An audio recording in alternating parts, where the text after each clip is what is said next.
عمرك سألت نفسك ليه ناس كتير بتدخل السهم في الوقت الغلط، وليه المحترفين دايما يدخلوا قبل الانفجار الحقيقي؟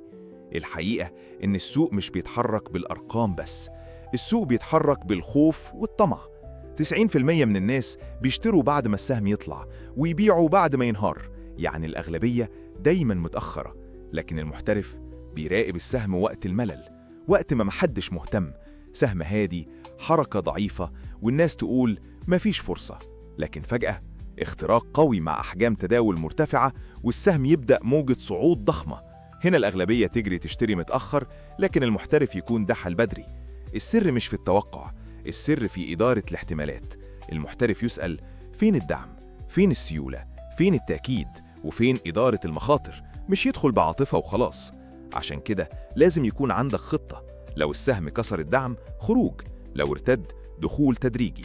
لو حصل اختراق قوي، تعزيز محسوب.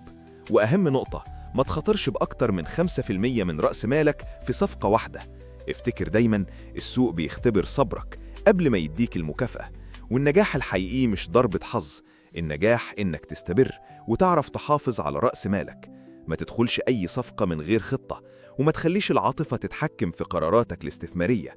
السوق مليان فرص، لكن المستثمر الذكي هو اللي يعرف إمتى يدخل وإمتى يستنى. طور من نفسك باستمرار، اتعلم من أخطائك، وركز على حماية رأس مالك قبل ما تدور على الأرباح. شكراً لدعمكم ومتابعتكم المستمرة، ومع أطيب الأمنيات بالتوفيق والنجاح وتحقيق أهدافكم الاستثمارية. هذا التحليل لأغراض تعليمية فقط، ولا يعد توصية بالشراء أو البيع.